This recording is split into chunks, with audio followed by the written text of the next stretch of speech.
भाइयों और बहनों, राष्ट्रपति जी ने आपातकाल की घोषणा की है। इससे आतंकित होने का 25 जून 1975 ये वही तारीख थी जिस दिन देश के सबसे काले कागज पर मोहर लगाई गई थी। ये वही तारीख थी जब देश की तत्कालीन प्रधानमंत्री इंदिरा गांधी ने इमरजेंसी का ऐलान किया था।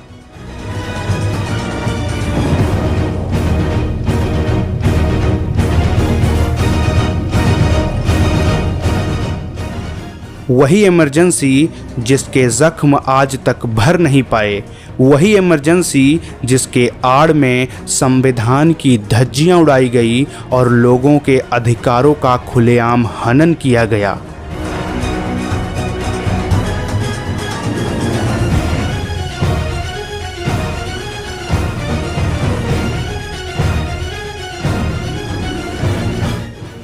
ये कहानी इमरजेंसी के उस दौर की जिसने भारतीय राजनीति की दिशा और दशा को बदल दिया। 12 जून 1975 इस तारीख का तत्कालीन प्रधानमंत्री इंदिरा गांधी को बेसब्री से इंतज़ार था, क्योंकि इसी दिन इलाहाबाद हाई कोर्ट में रायबरेली चुनाव को लेकर फैसला आना था।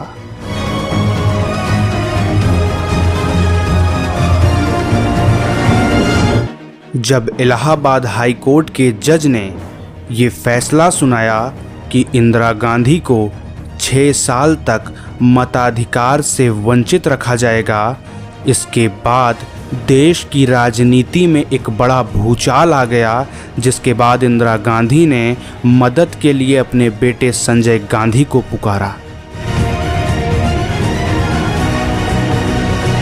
इंदिरा गांधी तो इस्तीफ़ा देना चाहती थी, मगर संजय का ये कहना था कि इस्तीफ़ा देना एकमात्र विकल्प नहीं है, इस मामले से बचने के लिए कोई और रास्ता हो सकता है।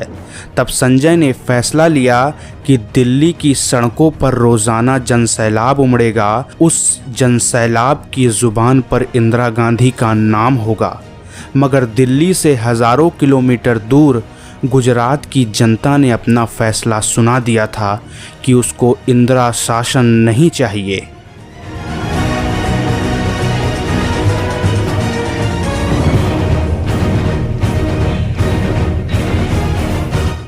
बीस जून 1975 इंदिरा की रैली खत्म होने के बाद इंदिरा ने सुप्रीम कोर्ट का दरवाज़ा खटखटाया और इसी दिन विपक्ष के तमाम नेताओं ने ये फैसला लिया कि 25 जून को दिल्ली के रामलीला मैदान में जयप्रकाश नारायण की जनसभा होगी और वहाँ पर लाखों लोग आएंगे।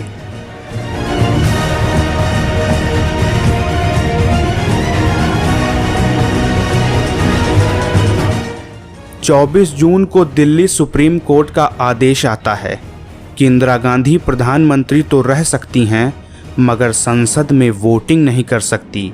इस फैसले के बाद विपक्ष के नेताओं का हौसला और बुलंद हो जाता है और जेपी के कदम की धमक से इंदिरा की टेंशन और बढ़ जाती है। अब तारीख आ चुकी है 25 जून 1975। दिल्ली का रामलीला मैदान, जहां जयप्रकाश नारायण की जनसभा होने वाली है। पूरा रामलीला मैदान भरा हुआ है, पैर रखने तक की जगह नहीं है। ये भीड़ संसद भवन तक फैली है। जब जयप्रकाश नारायण ने मंच से इंदिरा सरकार को सीधे चुनौती दी, तब कांग्रेस पार्टी की नींव तक हिल गई।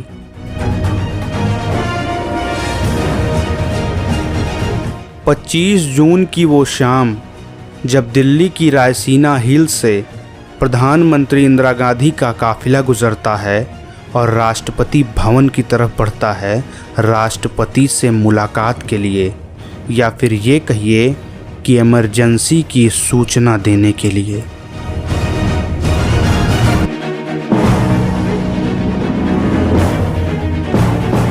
अब तक ये खबर ना तो इंदिरा की कैबिनेट को पता था।